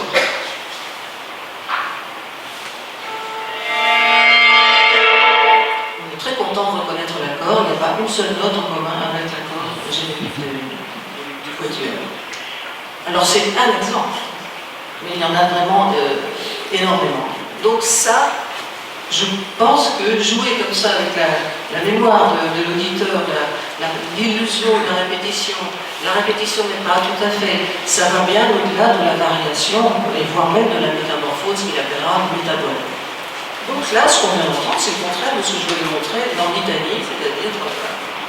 Alors, je passe après la hiérarchisation des lecteurs, je passe au phénomène du miroir, parce que c'est quand même très particulier. Le miroir, chez Dutilleux, c'est très important, c'est un symbole. Il a une portée symbolique qui est parfois non concrétisée musicalement. Il est la métaphore du double. Dans le concerto pour violoncelle, surtout, qui s'appelle Tout un monde lointain, le miroir fait référence au vers de Baudelaire, qui l'inspire pour toute cette œuvre. Le titre du concerto, Tout un monde lointain, est emprunté à un vers de la chevelure, vous le savez, des fleurs du mal. Le deuxième et le quatrième mouvement, c'est-à-dire regard et miroir, s'appuient sur des vers baudelairiens faisant allusion au reflet. Mais il arrive que Dutilleux nomme le phénomène du miroir dans le titre ou le sous-titre comme une forme d'indice. Vous voyez, je les ai notés. Il n'y en a pas beaucoup. Il y aura d'autres miroirs évidents qui ne porteront pas des titres. Alors le jeu des contraires, c'est parce que toute cette pièce, le jeu des contraires, est une pièce qui est fondée sur le renversement, que ce soit renversement dans l'espace ou renversement en rétrograde, de chaque motif, de chaque moment de l'écriture. Donc, quand on se voit dans un miroir, on se voit à l'envers. Je me suis permis de prendre un minuscule extrait du concerto pour violoncelle, de vous montrer un petit motif original. J'ai fait de gros traits peu discrets sous les notes, toujours pareil pour les gens qui ne lisent pas facilement la musique, et puis comme ça, tout le monde se rend compte que, effectivement, entre le motif original et le renversement des intervalles réels, vous avez l'exact miroir, comme s'il y avait un miroir horizontal entre les deux. Alors, on va entendre ce passage. Je voulais y passer un peu de temps, je pense que je n'aurai pas le temps. Là, vous avez le premier dessin, c'est le renversement des intervalles réels, mais tout en dessous, c'est-à-dire la dernière portée, j'ai noté les mêmes notes que sur la deuxième portée, mais je les ai changées d'octave. Et vous voyez que là, le trait n'est plus du tout le même. Donc c'est encore moins un impondérable, c'est le renversement des intervalles absolus. Alors, ce jeu de renversement d'intervalles, et puis j'aurais pu aussi noter ce qu'on appelle le rétrograde, la récurrence, c'est un mot que Dutilleux n'aimait pas du tout. On dit aussi une version ancrable, c'est pas beaucoup plus joli. C'est quand vous prenez le motif, vous commencez par la fin et vous arrivez vers le début. Tous ces jeux-là sont très connus des compositeurs. Vous savez bien que déjà c'est l'apanage de la fugue, et qu'après Jean-Sébastien Bach, évidemment, les grands exemples sont ceux de la deuxième école de Vienne, Schoenberg, Berg, Weber. Tous ces jeux de l'esprit qui sont faits aussi, peut-être pour nous, non pas nous familiariser là avec des notes, mais plutôt pour nous familiariser avec des intervalles, des successions d'intervalles, ce ne sont pas faits pour être entendus. Et là, Dutilleux joue le jeu, c'est-à-dire que là, je vais vous passer ce que vous avez sous les yeux, et si vous entendez ce que vous lisez, c'est que vous avez vraiment une très très bonne oreille, ou que vous connaissez le mouvement par cœur.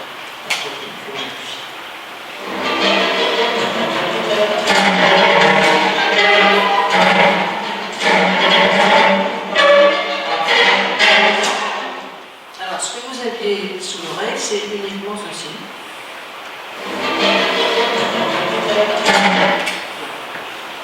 Est-ce qu'on a reconnu quelque chose? Est-ce qu'on s'est dit, ah bon, tiens, le basson joue le renversement de la clarinette, bien évident? C'est évident. Donc là, de la clarté à l'opacité, on est dans l'opacité la plus totale. Évidemment. Alors, il y aura énormément d'autres endroits tout aussi hermétiques, des accords en miroir, la répétition inversée d'un enchaînement d'accords, etc., etc. Cette subtilité de l'écriture s'impose donc rarement aux oreilles, ce qui est dans l'ordre des choses. Mais là où le miroir chez Dutilleux s'affranchit de ces configurations habituelles, et je reviens à l'idée de l'intuition, de la réception, c'est lorsqu'il prend le parti, et ça c'est vraiment intéressant, lorsqu'il prend le parti de rendre les miroirs totalement évidents. Qui oserait au XXe siècle, afficher une technique d'écriture, j'ai presque envie de dire simpliste, et l'afficher de façon aussi franche que lorsqu'il le fait dans le quatuor d'accord Ainsi la nuit, dans Miroir d'espace ou dans Mystère de l'instant, dans Espace lointain. Il le fait et ça donne ce schéma-là pour le quatuor Miroir d'espace. Voici la moitié de Miroir d'espace.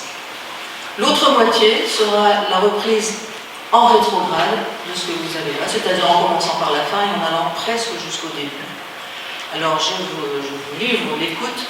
Vous avez en orange la partie de violon et en bleu la partie de violoncelle. Dans un quatuor, ils sont 4, donc les seconds violons et altos sont là pour brouiller les pistes.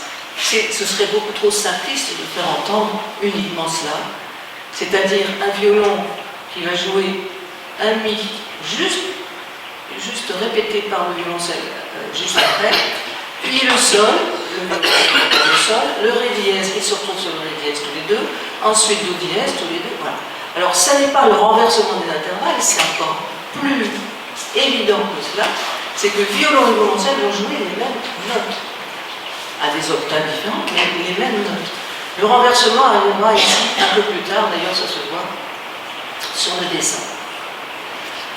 Pour brouiller les pistes, donc des petits commentaires du second violon et de l'alto, et puis un décalage d'une temporalité infime entre le violon qui commence et le violoncelle qui joue la note juste après. Au moment de la deuxième partie, ce sera l'inverse. C'est le violoncelle qui commencera et le violon qui prendra ensuite. Je vous laisse le loisir d'entendre cela.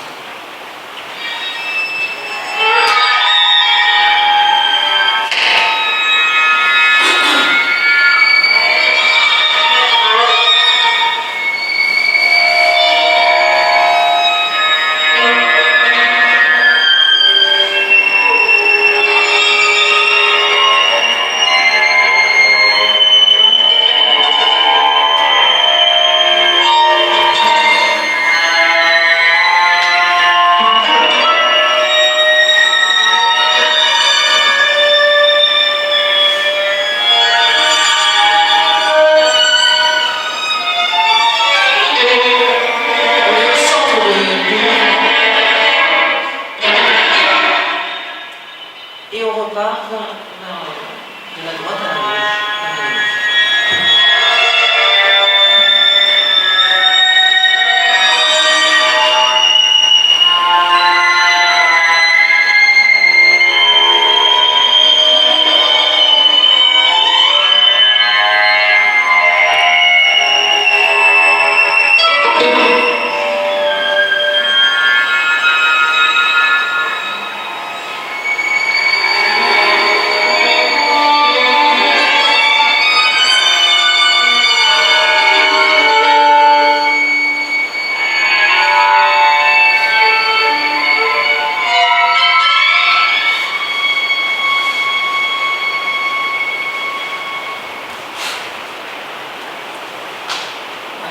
Une réflexion d'un analyste qui trouvait ça presque décevant de comprendre comment c'est fabriqué, comment c'est structuré, alors que ce qui compte c'est quand même la magie qui ressort de tout cela et cette sonorité.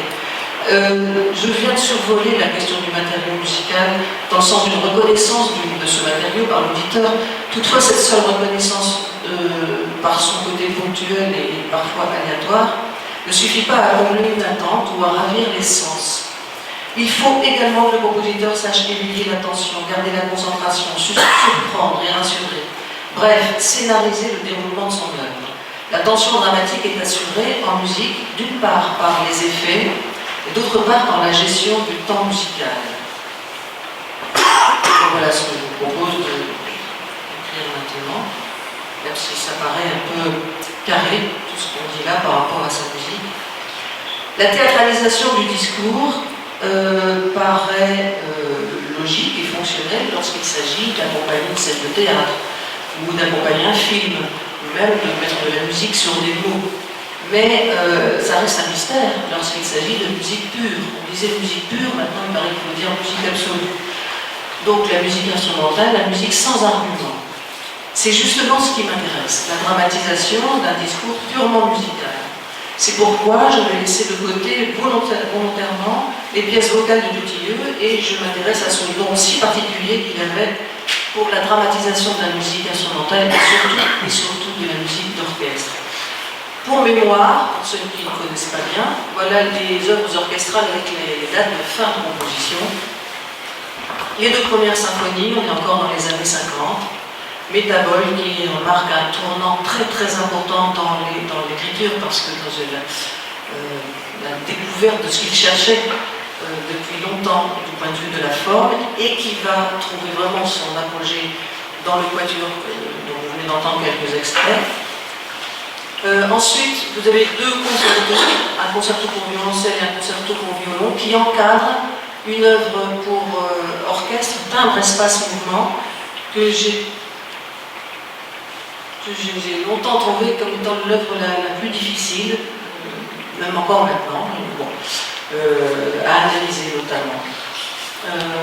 Et ensuite, en 1989, rupture assez brutale, avec Mystère de l'instant, tout le travail qu'il avait fait sur la mémoire, la capacité d'anticipation et de reconstitution de la mémoire de l'auditeur, va se trouver en une œuvre, non pas bafouée, mais interrompue, dans cette pièce Mystère de l'instant qui est faite de 10 moments musicaux, 10 instantanés, dit-il.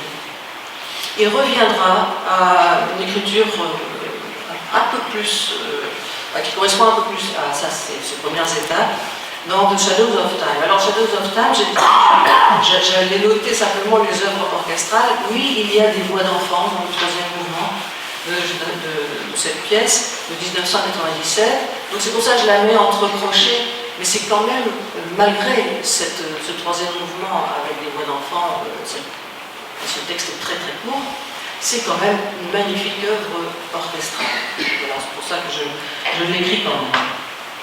Alors, du point de vue des effets, il y en a un qui est typique de son écriture et qu'on rencontre partout, mais partout différemment manipulé. Et c'est ça qui est extraordinaire, c'est que l'élaboration des climax, et notamment le crescendo d'orchestre, chez Dutilleux, n'est jamais le même. Et s'il y a 5 crescendo en en 4 minutes de musique, vous n'aurez jamais 5 fois la même façon de nous amener vers ce climax, de nous amener vers cet apogée. C'est quand même assez extraordinaire. Alors le premier que je vous propose ne fait pas partie des œuvres reconnues, enfin considérées par Dutilleux pendant très vite comme étant ses œuvres majeures. Vous savez bien qu'il ne désirait parler de son œuvre qu'à partir de la sonate. Pour lui, c'était son opus 1. Après, il a bien été obligé d'accepter, puisque beaucoup de personnes ont insisté pour entendre ses œuvres de jeunesse, il a bien été obligé d'accepter qu'effectivement, il y avait un premier Dutilleux qui n'est pas négligeable du tout. Mais celui qu'on connaît peut-être moins, c'est le Dutilleux en tant que compositeur de musique de film. Et en écoutant les musiques de ces films, je me suis rendu compte qu'il y avait déjà énormément d'éléments qui correspondent au futur Dutilleux. Et notamment un crescendo d'orchestre que je trouve assez fabuleux, qui est la fin du film d'Henri Decoing, La fille du diable, qui date de 1945.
C'est un crescendo qui est linéaire, on n'est jamais surpris, on sait où ça va aller.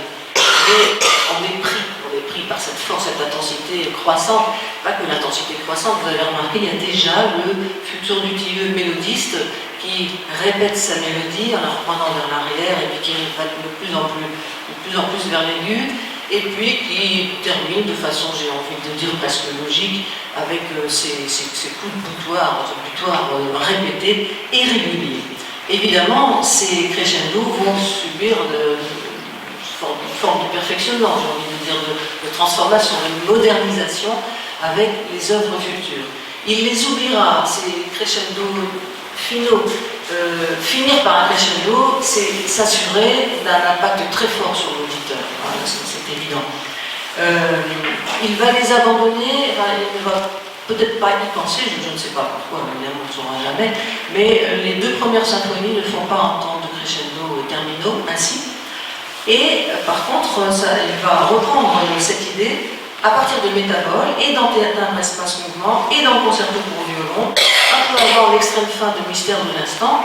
Il n'y a réellement dans les œuvres pour orchestre que le concerto pour violoncelle et le Shadows of Time qui termineront au contraire dans le silence. Mais là on peut le comprendre parce que ces deux œuvres-là sont issues quand même d'une pensée extra-musicale, même si elle est très faible et il ne s'agit aucunement de description de musique à programme, mais il y a quand même une pensée extra-musicale qui guide le compositeur et qui l'empêche de terminer par un crescendo.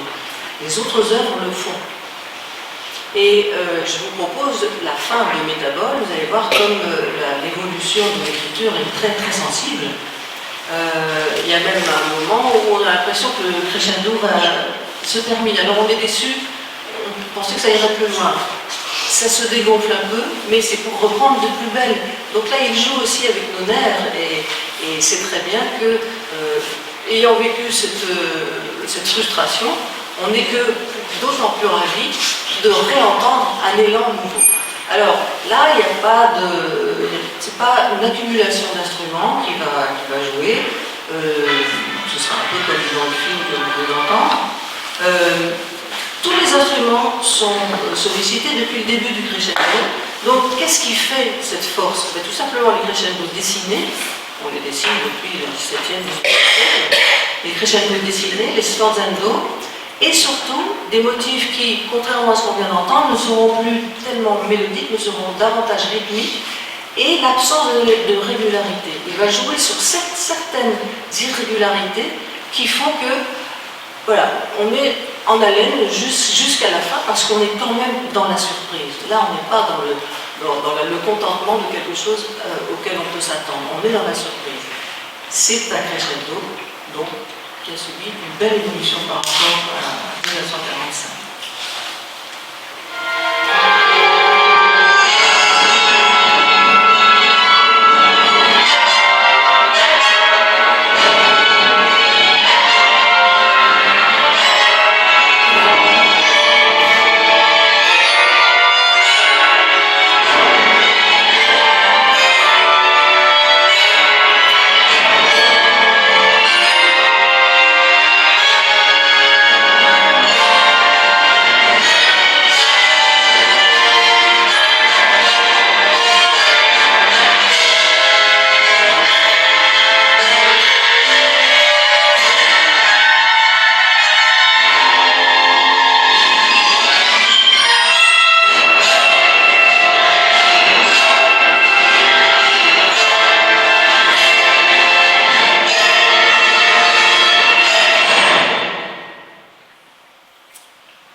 Alors, il y aurait une étude à faire uniquement sur le crescendo d'orchestre de absolument fabuleux.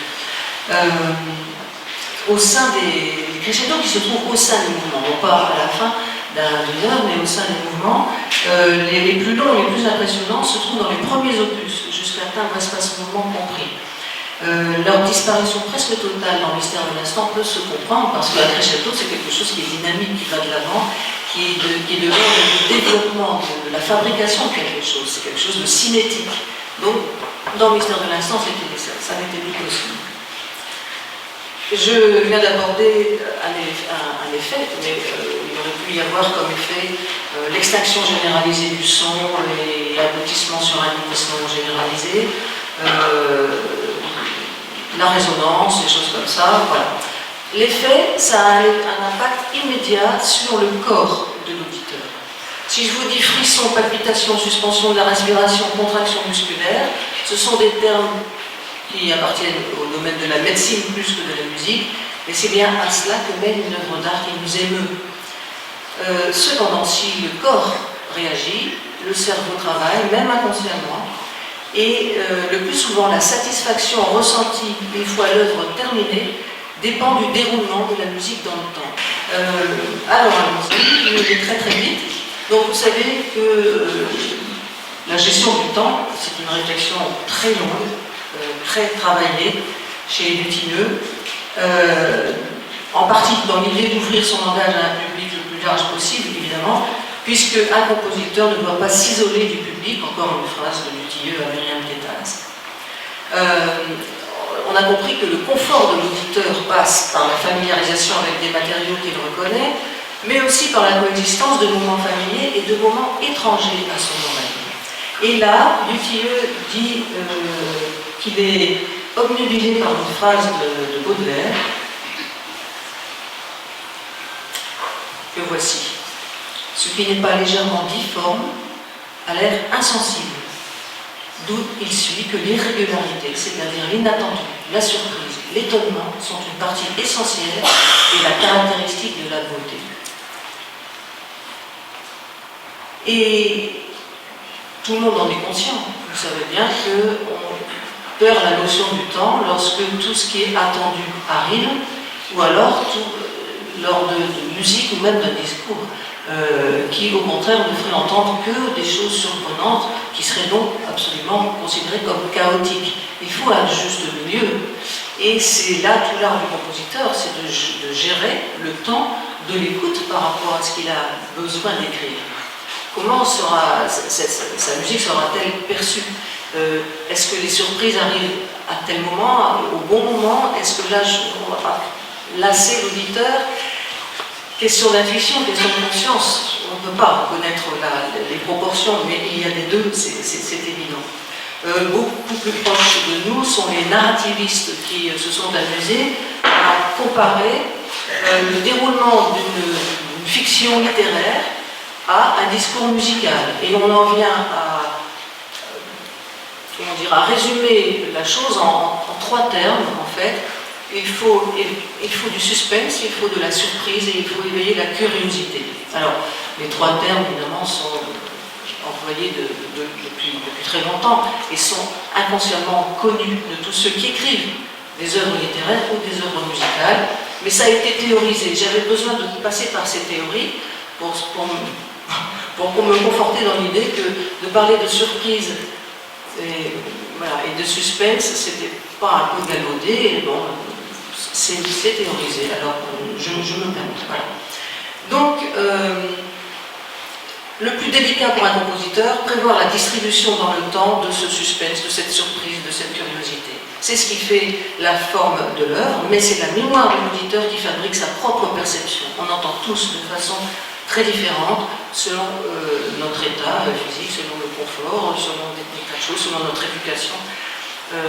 C'est très important, donc c'est d'autant plus difficile pour un compositeur d'écrire et pour un écrivain également. Dans le quatuor, par exemple, pourquoi par exemple? Non, dans le quatuor, c'est l'aboutissement pour Dutilleux de ce qu'il recherchait, de ce qu'on peut appeler la mémoire anticipante et la mémoire reconstituante. Les mots ne sont pas des mots, ils sont de Célestin de Liège, un grand musicologue. Nous avons tous une mémoire anticipante et une mémoire reconstituante qui travaillent en même temps. C'est difficile de parler de mémoire anticipante.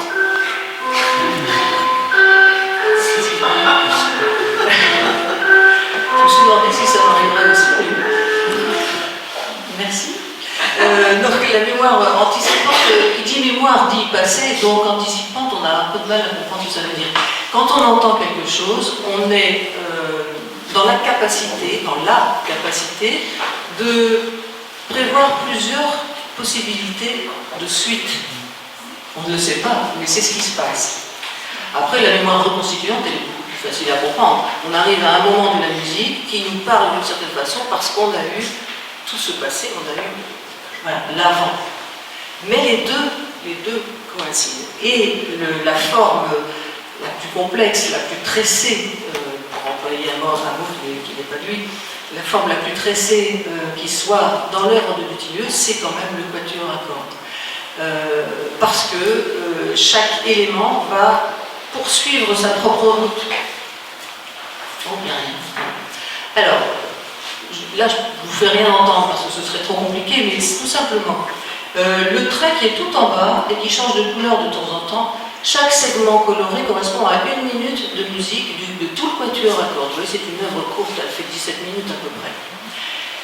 Et j'ai voulu garder à peu près les bonnes proportions. Le fameux accord que vous avez entendu tout à l'heure, l'accord principal, l'accord pivot, il est entendu très souvent dans chaque plage jaune. Quand il n'y a pas de plage jaune, c'est qu'il est oublié, sauf quand vous voyez un X, où là vous avez les hauteurs de l'accord, mais dans une configuration complètement différente, et vous l'entendez aussi sous forme de Y, où là on croit l'entendre, c'est ce que je vous ai fait entendre tout à l'heure, on croit l'entendre, mais c'est autre chose, ce sont d'autres notes. Vous voyez comme ce scénario est bien fait. Il nous abreuve de cet accord dès le début. Ensuite, quand on le réentend, mais pas dans sa configuration habituelle, le X, ça passe. On ne remarque sans doute pas. Il revient quand même au bout de presque 6 minutes. C'est bien, c'est ce qu'il fallait par rapport à la proportion du quatuor complet. Et jusqu'à la 8e minute. Et là, on va encore entendre l'accord défiguré. Et on va à nouveau l'oublier. On va l'oublier jusqu'à presque la 12e minute. Il y a quand même 6 minutes entre les deux. Mais là, si on l'entendait plus, dans cette troisième plage jaune, si on l'entendait plus souvent, ce serait lassant. On aurait l'impression de redite. On n'a pas l'impression de redite parce que c'est très court. Et juste après, on a quelque chose qui ressemble, on pense retrouver l'accord, et on entend, oui, c'est vaguement varié, enfin bon, je reconnais, mais c'est pas lui du tout. On le réentend à 14 minutes 38, donc presque à la fin, et in extremis, complètement déformé. C'est très bien pensé pour nous, en fait. Et vous imaginez que chaque motif, parce qu'il n'y a pas que cet accord, il y a d'autres motifs, il y en a 3, 4, 5, chaque motif va subir un autre déroulement. Donc il va y avoir une superposition de formes différentes, donc plusieurs temporalités, comme ça, qui font que ces 17 minutes de musique vont nous paraître extrêmement courtes, mais en même temps extrêmement longues, parce que extrêmement riches. Voilà, et je pense que c'est l'aboutissement du travail sur le temps d'Henri Dutilleux. D'ailleurs, la fois où il m'en a parlé, je me souviens très bien, il avait dit oui pour les métaboles et surtout pour le quatuor. Et là j'ai vu un grand sourire, c'est Françoise Coste qui disait donc qui voulait montrer le sourire de Dutilleux, parce qu'on le voyait toujours, je ne sais plus. Pierrette Marie. Alors, pardon, c'est Pierrette Marie, pardon. Donc effectivement, là j'ai vu un beau sourire chez Dutilleux quand il parlait de son quatuor, parce qu'il avait trouvé la solution. La solution. Qui va ensuite. Vous ne pouvez pas aller plus loin, de toute façon, de ce point de vue. Donc il fallait revenir ensuite à quelque chose d'autre. Puisque 13 ans après le quatuor, il va trancher radicalement avec le mystère de l'instant. Donc les 4 minutes qui m'étaient encore accordées doivent être passées. J'ai envie de dire, c'est pas très grave. Parce que ce que je voulais dire, c'est que, voilà, après les effets, après ce partage du temps et cette forme de cohérence, je pense à la cohérence comme quelque chose de global, mais il faut aussi penser à la cohésion, c'est-à-dire le passage d'un moment à un autre. Alors la cohésion, ça peut être d'un mouvement à l'autre, mais ça peut être aussi au sein d'un mouvement. Alors,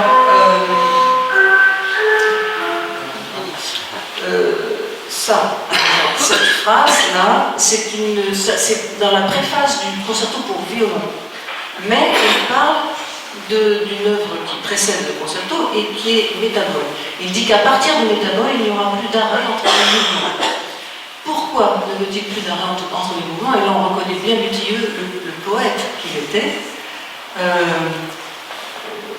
À partir d'une partition antérieure telle que métabole, totalement droite, ainsi la nuit, je me suis le plus souvent écarté du découpage en mouvements séparés par une pause.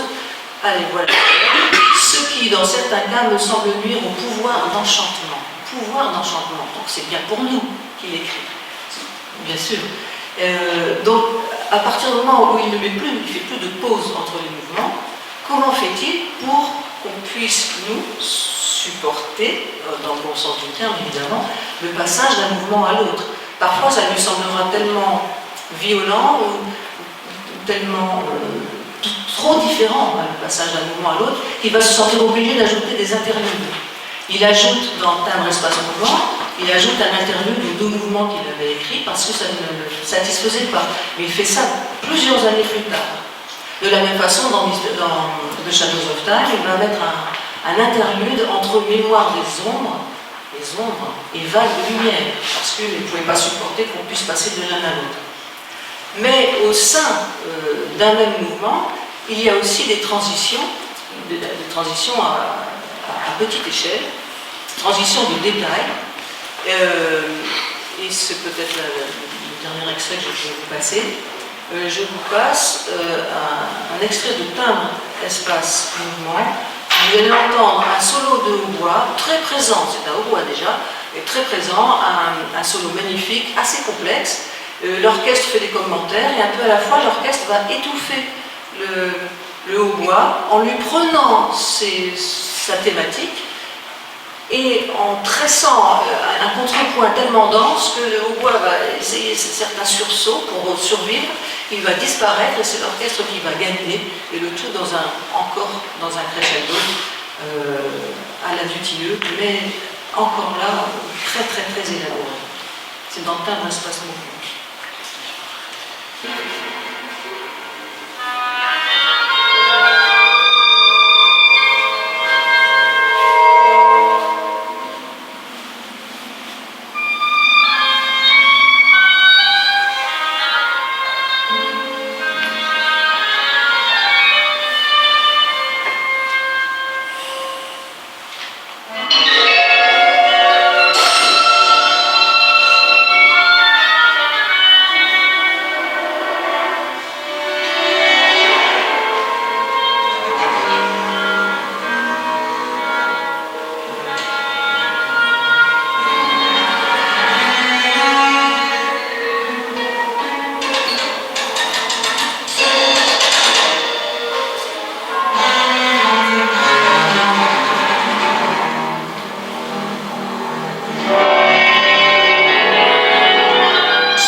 je n'aurais pas dit des choses absolument neuves, mais je suis très très fière de monter ça. Alors, le mystère de l'instant, c'est 10 instantanés, les 10 segments que vous voyez là, qui sont à peu près proportionnés par rapport à leur durée réelle. En fait, Maxime Jones dit très justement que chaque moment, chaque mouvement ne serait en fait qu'une transition, parce que rien n'a le temps vraiment de s'imposer.